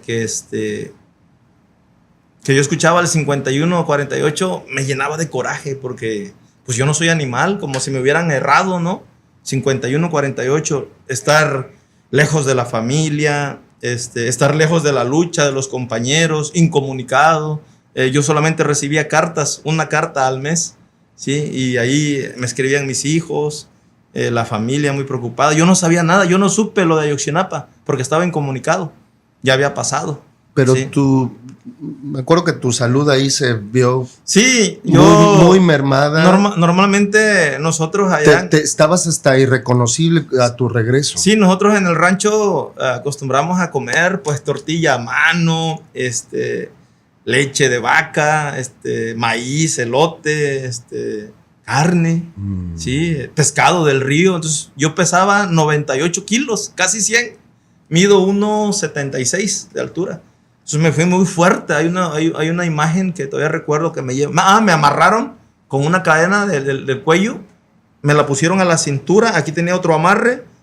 Tenía otro amarre aquí y otro amarre en los pies. O sea, me llevaron como un perro, como un delincuente. Yo creo que ni al Chapo Guzmán le hicieron eso, ¿eh? Me iban torturando. Llegué allá y obviamente la comida empezó a faltar. Solamente al día me daban 3 tortillitas y las tortillas parecían de plástico, duras. Me hacían tomar agua de una planta tratadora, cabrón. Eso fue muy humillante. Me acuerdo que un día un guardia me tiró la comida, ¿no? Y me la escupió. Me dijo, trágatela. Y le dije, yo no puedo comer eso, le digo. Y me acuerdo que un día había unos cacahuates y me los tiró, me los regó en el piso. Recógelos. Ni madres. A mí, cuando estaba allá, me quitaban mi ropa interior, mi truza o mi bikini. Y con esa lavaba la taza del baño, cabrón. O sea, fue algo muy humillante, la verdad. Es algo muy terrible. No, me duele mucho recordar eso porque el ser humano no puede vivir con odio ni con rencor, pero yo tengo todavía ese sentimiento, ¿no? Con los que me hicieron eso, Ángel Aguirre, toda esa gente, ¿no? Que nos hizo mucho daño, a mí, a Néstor, a Gonzalo, a Arturo, a todos los que estuvimos en cárceles muy fuertes. Por ejemplo, estuve con los caballeros templarios allá, con los aztecas, con el cártel de Sinaloa, gente del Chapo Guzmán, con gente de la Tuta. Entonces imagínate, yo iba solo. ¿Algún día que sí. recuerdes, digamos, que haya sido como el peor momento que pasaste dentro de la cárcel? Sí, cuando me metieron a un calabozo, a un sótano, ¿no? Salí con gusanos aquí pegados, ¿no? Excremento, o sea. Como muy feo. Un sótano, ¿no? Sí, son celdas de castigo, son celdas oscuras. No ves la luz del día, no sabes en qué día vives. Realmente muy fuerte, ¿no? Mi salud empezó a... me zafaron la rodilla, me acuerdo, y me pusieron un yeso. Y me hicieron caminar por un túnel en muletas, cabrón. Y el túnel estaba lleno de agua, me daba hasta por acá. Y en una de esas metí la muleta y me caí, cabrón. Me caí con el uniforme puesto y lleno de lodo a su celda. Y así me hicieron dormir hasta los 3 días que me cambié. Sí, con el lodo apestoso, o sea, muy feo. Son cárceles muy crueles, ¿no? Vuelvo a insistir, cuando te daban un poquito de huevo, apestaba, ¿no? El nopal a veces congelado, ¿sí? Y cuando iba mi familiar a verme, le decían, no, mire, dice, no se preocupe, su familiar dice, come bien, dice, le damos chuleta, le damos pollo. ¿Cuánto llegaste a pesar? 50 kilos. 50 kilos hasta ¿De 90 y tantos? Sí, fue drástico. 50. Realmente, ahí están las imágenes no mienten. Me fui hecho un toro, un roble, y regresé, pues, literalmente muy delgado, bajo de peso. Pasó todo eso, Tlachinolan siguió con el proceso, logramos un amparo. El amparo decía que era ilegal. En primer lugar, mi detención era ilegal, pero el traslado era ya algo muy descarado, pues. O sea, no, yo a pesar de llevar 8 delitos en ese momento, sí. En ese momento, porque después fueron 16, en ese momento ya 8 delitos, ninguno era federal. O sea, esas penales son para los que llevan delincuencia organizada, aportación de armas, secuestro, en fin, delitos pues que de criminales. Entonces, tú veías mi expediente y dices, oye, pues este cabrón sí, pues trae 8 delitos, pero ¿por qué está aquí? Todos son del fuero común, él debe de estar en un penal estatal y debe de estar cerca de su familia, cerca de donde supuestamente cometió los delitos, ahí debe de estar. Así decía el amparo. Y tienen que regresarlo. Pues le valía madres al gobernador, aún con un amparo, hasta que lo corren como un perro se va de Guerrero por el caso Ayotzinapa. Y entonces entra un nuevo gobernante, el profesor Rogelio Ortega. Que él tuvo mucho que ver para que finalmente yo ya te regresara, tenía ¿no? amistad con él. Yo te vuelvo a decir, estudié en la prepa 7, ¿no? Entonces, como universitario nos conocemos. Yo soy de la UAGRO también, egresado de ahí, de la prepa de nivel medio superior. Pero él comienza una nueva etapa después, como para calmar los ánimos. Mi hermano, ahí surge la imagen fuerte de mi hermano Vicente Iván Suástegui Muñoz. Mientras tú estabas. Mientras yo estaba allá, preso. él siendo un joven inexperto, porque yo nunca lo quise involucrar tanto en la lucha. ¿Qué edad tenía entonces tu hermano? Es muy joven, no sé, fue en el 2014, de haber tenido unos 20 y tantos años. Y él toma las riendas, toma el control, asume la responsabilidad del movimiento. Sí, porque todos... esto fue como una ola de terror, no de miedo. Sembraron terror y cada rato pasaban la imagen donde me llevaban a mí con cadenas, como diciendo, al que se le ocurra rebelarse, le va a pasar lo mismo, ¿no? Y cada rato repetían la imagen, me decían acá. Sí, a tu familia. Sí, a la familia, ¿no? Y ya Vicente toma el control, toma la rienda del movimiento, y mi hermano Vicente, y comienza a reorganizar, a reagrupar a la gente. Y comienzan a hacer movilizaciones. Llega este señor Rogelio Ortega, mi hermano platica con él y le dice, oye, pues Marco está preso. Y entonces me mandan a unas gentes a ver a mí, a Nayarit, y me dicen, pues, ¿cómo ves? ¿Qué? Te voy a decir algo, yo no sé quién mandó, pero me dijeron que yo me tenía que ir de México. Que iba a salir, pero de ahí de Nayarit tenía que irme al extranjero, como exiliado, que no me preocupara que la familia se iba a ir conmigo porque no había garantías para que yo regresara, porque me iban a asesinar, me iban a matar, no era lo que ellos manejaban. Yo no sé quién dio esa orden y me dijeron, ¿qué ondas? ¿O te vas o 30 años de prisión? Y le dije, pues a los 30 años nos vemos, le digo, porque aquí me quedo. Yo no me voy de mi México, yo no me voy de mi Guerrero, y mucho menos de los bienes comunales de Cautepec. La tierra que me parió, la tierra que me vio crecer y la tierra que me va a ver morir. Entonces yo no acepté. Pero como ya teníamos el amparo y había muchos avances, y había una buena relación ya de Rogelio Ortega, había una buena relación con el SECOP, con la gente del SECOP, con todas las comunidades, lograron traerme. Tu traslado. Lograron trasladarme nuevamente al penal de la Unión. ¿A la Unión? Sí, porque me dijeron que en Acapulco, en el penal, podían matarme, que había muchos enemigos, muchos contras, y que estaba dura, estaba recrudeciendo ya el asunto de la violencia. Ya era 2015. Sí. Ya era 2015. Llego allí y ahí recibo la visita del ciudadano. Entonces el gobernador Rogelio Ortega va a verme, platica conmigo, ordena que me den de comer porque venía yo muy, muy delgado. Ordena que me revise un médico, ahí me hacen una tomografía y me detectan que hay una lesión fuerte en mi columna que necesita operación. Me certifican que me arrancaron las uñas y comenzamos una denuncia por tortura. Sí, se abre otra vez esa posibilidad de hacer justicia, ¿no? Platica conmigo el gobernador y me dice, pues, ¿qué posibilidades hay de que pues sí, que él no podía garantizar mi seguridad en ningún penal ni fuera, ¿no? Entonces yo le dije, no, mire, yo me regreso. Si usted me va a ayudar, ayúdeme, y regréseme a mi pueblo. Dice, mira, nada más al salir de aquí te pueden matar, cabrón, en la Unión. ¿Cómo te vamos a llevar? Digo, pues lléveme un helicóptero, así como me trajeron. Dice, vamos a ver, pues, dice, dame chance, dice. Pero mientras, en mi celda, pues yo estaba con asesinos, con secuestradores, y que había una carrilla cabrón ahí. Siquiera en un penal federal, había un poco más de seguridad, O sea, está muy controlado, un penal de máxima seguridad. ¿Qué te hacían o qué te decían? No, te amenazaban, te iban a dar para abajo, que te iban a matar. ahí en la Unión colgaron a un cabrón en un palo de guayabo, literalmente lo colgaron. Un pinche rengo que estaba ahí se balaceó y mató unos guardias y huyó. Ve al penal de la Unión y todavía están los balazos, cabrón, en las torres. O sea, estaba muy cabrón en los penales.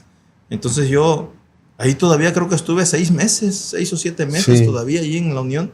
Yo ya quería salir pues de ahí. Total que se logró el día en que yo saliera, pero bajo fianza, no salí libre, absolutoria, no, bajo fianza. Tuvimos que pagar algunas fianzas, y de ahí mandaron a un helicóptero con Cienfuegos, se llamaba el secretario de gobierno. De gobierno, sí. Cienfuegos, y ellos me trasladaron en un helicóptero hasta la comunidad de Sal, Si Puedes. Ahí llegué nuevamente, ahí me recibieron, ahí me recibió Vicente. Vicente fue a traerme, creo, hasta allá sí fue a traerme, nos fuimos en helicóptero y ahí me recibió toda la gente en Sal Si Puedes. Tú muy desmejorado. Sí, yo muy desmejorado. Mentalmente recuerdo que me hicieron algunas entrevistas. Yo te hice una y te vi, la verdad, con la mirada perdida prácticamente. Sí, lloraste incluso. Son momentos muy difíciles, Ricardo, que yo no se los deseo ni a mi peor enemigo. Realmente yo no me voy a victimizar ni mucho menos, pero nosotros, los indígenas, las comunidades indígenas, los pueblos indios, los pueblos originarios, hemos sido perseguidos históricamente. Sí. Ha habido una persecución, una criminalización. Nos están asesinando, nos están encarcelando y lo peor, nos están desapareciendo, ¿no? Las desapariciones son cuestiones muy dolorosas. Actualmente, después de que yo regreso, Vicente se hace a un lado de la lucha, pero sigue siendo perseguido. Él estaba viviendo en la comunidad de Aguacaliente, pero tuvo que venirse por una amenaza que recibió y se tuvo que venir a trabajar un taxi colectivo acá, Acapulco. ¿Allá lo amenazaron? Sí, lo amenazaron, lo corrieron, lo amenazaron, lo desplazaron de ahí, de la comunidad de Aguacaliente. Había un grupo delictivo que yo siempre dije que era un grupo narcoparamilitar, la UPOEC. Lo amenazó y él tuvo que salirse de ahí, de Aguacaliente. Se vino a una casa que tenía mi mamá en Ciudad Renacimiento y se pone a trabajar un taxi colectivo. ¿Sí? Yo no sé cómo él regresa a Aguacaliente alguna ocasión y se lo lleva a la UPOEC. Se lo lleva la gente de Bruno Plácido y aquel tipo que era su pistolero, ¿no te acuerdas cómo se llama? Que mataron ahí en Barra Vieja. Ese tipo se lo lleva y lo llevan allá y logramos rescatarlo en aquel tiempo. Nuevamente regresa Vicente acá, pero yo creo que a Vicente, después de darse a conocer en la lucha social, después de haber logrado la liberación, porque él junto con la gente y Tlachinolan, por supuesto los abogados, lograron la liberación de nosotros, de los presos políticos de ese momento. Sí, de varios. Después de eso, Vicente es perseguido, ¿no? Después viene el tema de la Concepción, ¿te acuerdas? En el 2018, donde nosotros para eso, el SECOP, al ver la situación de inseguridad en bienes comunales, forma una policía comunitaria. Y todos dicen, no, ¿por qué? Pero te vuelvo a recordar, Cacahuatepec es comunidad indígena, así está registrada. Y nosotros nos asumimos como indígenas, a pesar de que ya no hablamos la lengua, a pesar de que ya no tenemos los rasgos, pero es una comunidad indígena. Entonces fuimos a San Luis Acatlán, trajimos el modelo que se inició en 1995 de la policía comunitaria original, y se vinieron a hacer asambleas en las comunidades y se forma en el 2016, cuando yo salgo de la cárcel, ya se formalmente la policía comunitaria de Cacahuatepec. ¿Sí? Y esa empieza a operar, pero el gobierno el gobierno nunca nos va a perdonar que le hayamos parado el proyecto de La Parota. Y seguimos con la amenaza porque la parota está suspendida, Ricardo. No está cancelada, no hay un documento que diga que la parota esté cancelada. Entonces nosotros le estamos pidiendo al presidente de la República, Andrés Manuel López Obrador, que antes de que se vaya, cancele la presa, que nos entregue un decreto, un documento firmado por él, de puño y letra, donde diga que la presa se cancela. Se cancela. Así es. Oye, y después con tu hermano, después de las amenazas, ¿qué pasó? Sí, él nuevamente es detenido por la policía estatal. Ya estando Héctor Astudillo. Como gobernador. Como gobernador. Ya estando Héctor Astudillo como gobernador. Es detenido y es golpeado, es torturado también. Y lo amenazan y le dicen, ya te tenemos ubicado, cabrón. Y sabemos, eres hermano de Marco Antonio, el vocero de la parota. Ya te traemos, güey, Lo amenazaron, la familia fue a traerlo, lo rescató de la policía estatal. ¿Por qué lo detuvieron? Pues supuestamente porque no se quiso parar en un alto que le marcaron, ¿sí? Pues él estaba traumado ya, él manejaba su taxi y a él se le hacían la parada, alguien pues sentía que lo iban a hacer daño. Policías que estatales. Estatales, sí. Lo detienen, parar. Lo torturan, lo llevan preso nuevamente, pero solamente es detenido unas horas y al ver, ya me empecé a mover, nos empezamos a mover todos, al ver que era familia de nosotros, lo sueltan. Recuerdo que dijeron en algún momento cuando esa detención, o después, no tengo muy claro, que tenía algún vínculo, ¿no? Con algún grupo, en fin. Sí, mira, igual como tu caso. ¿Te acuerdas que dijeron que yo no era comunero, no? Sí. ¿Te acuerdas que han dicho que yo soy secuestrador? ¿Te acuerdas que han sido? No, mira, eso, pues, yo te puedo decir que la familia de nosotros tenemos valores, tenemos principios, estamos creados en el rancho, ¿sí? Y no quiero decir que no haya delincuentes también en los ranchos, los hay, pero no, nosotros tenemos una formación, somos católicos, entonces nuestros padres tenemos una educación muy sana, muy limpia, ¿no? Entonces Vicente se tomaba sus cervecitas, también eso quiero aclarar, yo no fumo, yo no uso drogas, nunca las he usado, yo no uso alcohol, yo no tomo ni siquiera refresco, entonces para que al rato no vayan a decir que también nosotros estamos involucrados, porque hoy es fácil matar a alguien, desaparecer a alguien y decir, estaba metido, ¿no?, en el crimen. ¿Cuándo, después de que esta detención de tu hermano, después, cuándo desaparece y cómo fue su desaparición? Sí, antes lo criminalizaron, sí. Lo estuvieron criminalizando, incluso lo metieron a la cárcel conmigo aquel 7 de enero del 2018, donde hubo 11 muertos en la Concepción, ¿te has de acordar? Sí. Nos metieron sicarios para matarnos allá, a mí y a Vicente, allá en Cacahuatepec. Estuvieron en nuestras tierras apostados. La policía comunitaria entró y los detuvo. Esos sicarios, hay confesiones, están en los medios de comunicación donde César Flores Maldonado los contrató del gobierno de Astudillo. Yo sé que son declaraciones fuertes, pero esas declaraciones ahí están.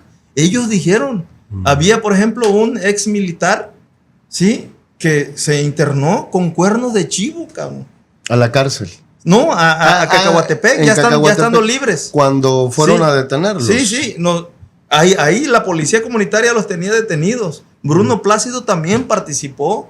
Se juntó Bruno Plácido, Humberto Marín, el dueño de las gravilleras. Se juntó César Flores Maldonado y toda la gente del gobierno y la policía. Claro, en la localidad de Tres Palos. Sí. Y ahí planearon matarnos. O sea, es fuerte lo que estoy diciendo, pero es cierto, son declaraciones que ellos dieron y que nosotros constatamos, ¿sí? Cuando fue la masacre ahí, que por cierto, a 3 compañeros de nosotros los hincaron, Ricardo. Los hincó la policía y los ejecutó extrajudicialmente. ¿A cuántos mataron esa ocasión? De nosotros mataron a 5 compañeros del SECOP y de la policía comunitaria, y del otro bando murieron 6. ¿Sí? Nos trajeron a 25 detenidos. Entre ellos a mi hermano, pero después de casi 1 año y medio, ya te estoy hablando, mira, a mí me encarceló René Juárez Cisneros, a mí me encarceló Seferino Torreblanca Galindo, a mí me encarceló y me mandó a un penal de máxima seguridad Ángel Aguirre Rivero, a mí me encarceló Héctor Astudillo. Espero que la gobernadora no me mande a fusilar, porque si no, ¿de qué estamos hablando? No hay un cambio en Guerrero.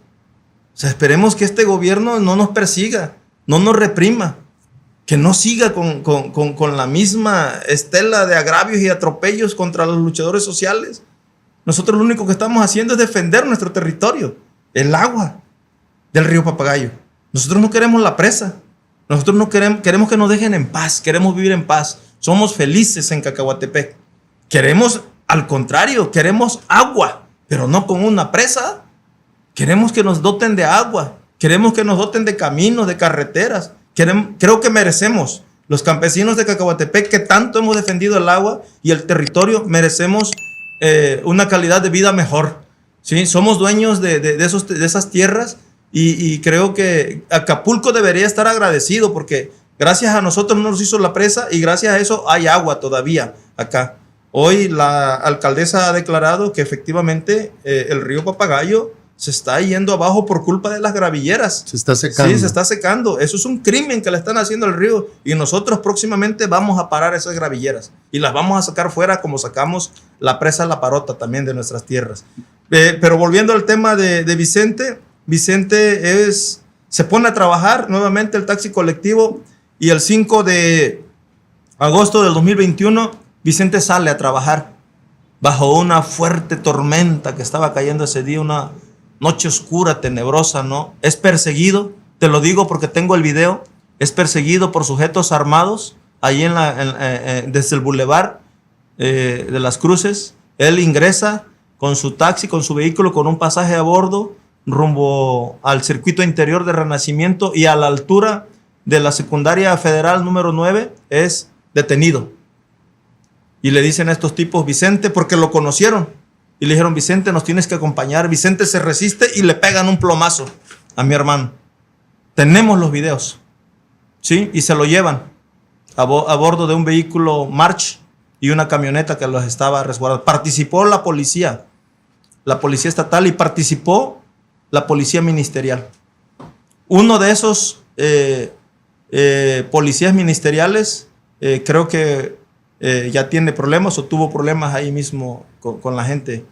A Vicente se lo llevan detenido, se lo llevan secuestrado, se lo llevan levantado. Y herido. Y herido además, y lo entregan en el motel Tres Palos, a la UPOEC, al comandante Pino, Pedro Santos Cruz del Arenal. Lo voy a decir con todas sus palabras. Esta persona lo agrede, lo empieza a torturar y hasta la fecha no sabemos qué pasó con Vicente.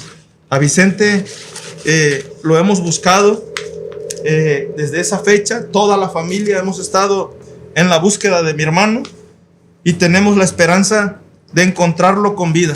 Vicente no es un delincuente. A Vicente lo criminalizaron. A Vicente lo persiguieron. Vicente es un defensor de la tierra y del agua. Porque vivos se los llevaron, vivos los queremos. ¿Qué mensaje le mandarías a quienes tienen a tu hermano o quienes se lo llevaron?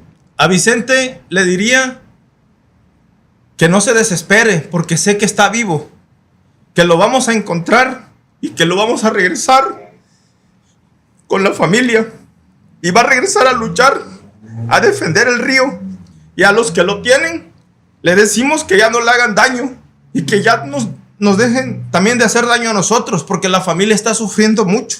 Donde hay un desaparecido, hay una familia que está destrozada. No saben, hoy entiendo a doña Rosario Ibarra de Piedra, hoy la entiendo. El dolor, cada vez que yo me reunía en aquellos años con ella, me contaba y me abrazaba y me decía que yo también era su hijo. Ella nunca desmayó para encontrar a su hijo desaparecido. Y hoy voy a seguir el ejemplo de ella. Nunca voy a desmayar y nunca voy a retroceder en la búsqueda de Vicente. A los que se lo llevaron les digo que me lo regresen, que Vicente no es una mala persona, Vicente no es un criminal, Vicente es un luchador social, es un padre, es un hermano.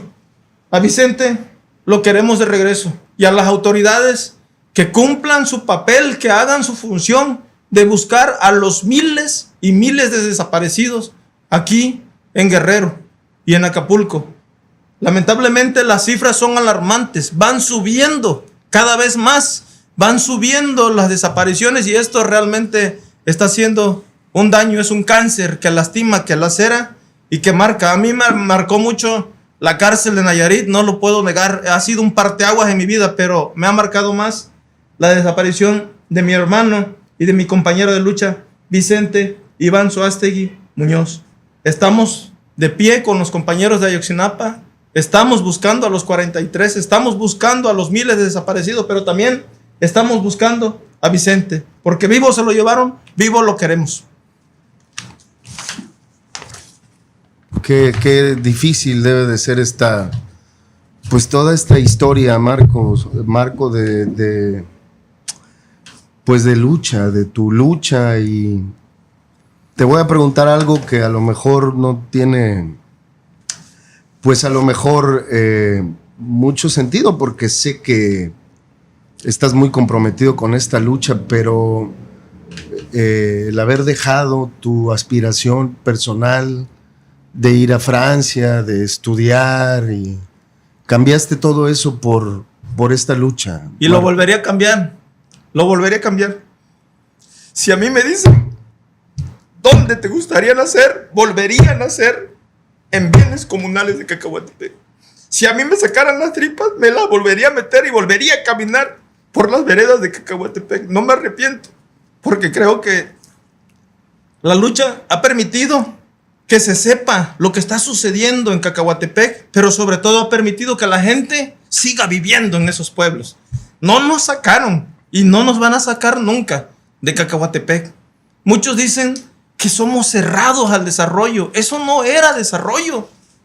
Eso no traía desarrollo. Nosotros nos dimos cuenta a ir a otros lugares del mundo donde se hicieron presas.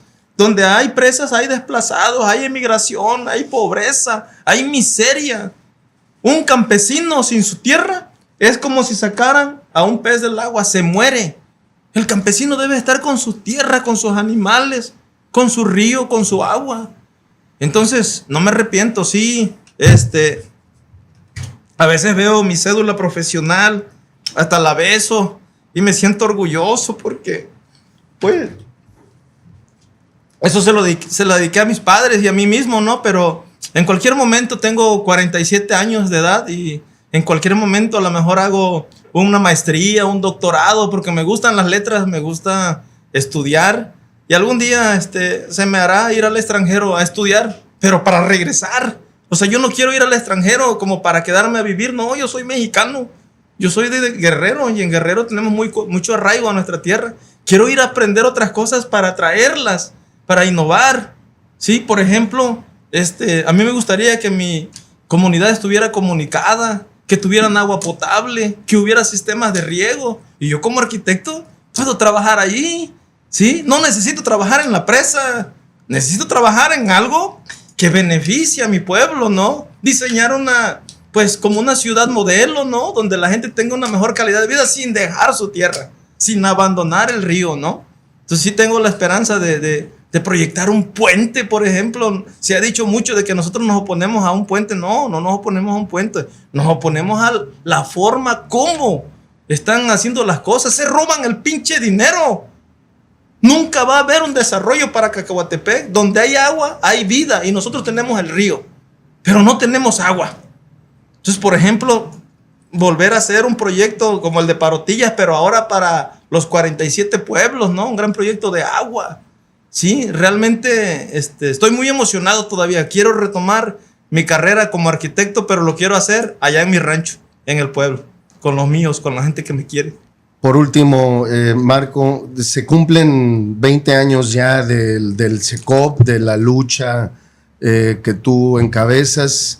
Pues, ¿cuál será tu balance y pues qué llamado harías después de estos 20 años? Sí, te voy a hacer entrega de esta revista que yo realmente aprecio mucho, que el compañero Rodolfo Chávez Galindo. También quiero mencionarlo en esta entrevista. Buen Rodolfo. Sí, porque él ha sido la proyección internacional, él ha sido la bujía, el motor el cerebro del CECOP, ¿no? Comprometidos desde el inicio. Vamos, el próximo, están invitados, aprovecho tu medio para invitar a toda la gente. El próximo 28 de julio estaremos festejando, celebrando más bien, conmemorando 20 años de lucha, de mucho sufrimiento, de mucho dolor, de abandonar a la familia, abandonar nuestras cuestiones, nuestras carreras, nuestros estudios, nuestras tierras incluso, porque cuando nos vamos a la lucha dejamos de producir, pero ha sido gratificante. Todas estas cuestiones a mí me llenan de mucho orgullo, me llenan de mucha tristeza.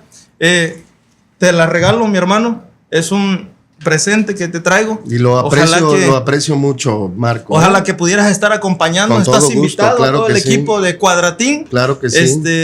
Para que vayan y nos acompañen este 28 de julio de este año. 28 de julio, ahí vamos estaremos. a cumplir 20 años de lucha, conmemorando. Y este aniversario va dedicado precisamente para toda la gente que falleció, toda la gente que murió, toda la gente que está herida. Tenemos a 3 compañeros en la cárcel, también todavía el compañero Maximino Valeriano, el compañero Rodrigo León Jacinto, el compañero Modesto León, que están presos injustamente. Y también pedimos, por supuesto, la libertad de los compañeros. Va dedicado para ellos y, por supuesto, este aniversario también va dedicado para Vicente Iván Suástegui Muñoz, desaparecido el 5 de agosto del 2021. Va para él también. Le pedimos que aguante, que espere, que lo vamos a rescatar vamos a traerlos desde esas tinieblas para traerlos a la luz y que nuevamente regrese con nosotros a Cacahuatepec. Todos están invitados, las organizaciones sociales, los compañeros y compañeras de otros estados también están invitados para esta gran celebración que vamos a conmemorar 20 años de lucha del Consejo de Ejidos y comunidades opositores a la presa La Parota Secop. La tierra no se vende, Zapata vive y la lucha sigue. Muy bien, mi querido Marco, pues tú sabes muy bien cómo aprecio este gran detalle que tienes conmigo de este documento. Lo voy a leer. Te voy a dejar uno de estos también con porque todo gusto. Son parte de nuestra lucha, es parte de nuestra historia, es parte de este dolor que traemos y de la esencia, ¿no? Y gracias, agradecerte, Ricardo, por esta oportunidad. Te voy a decir algo.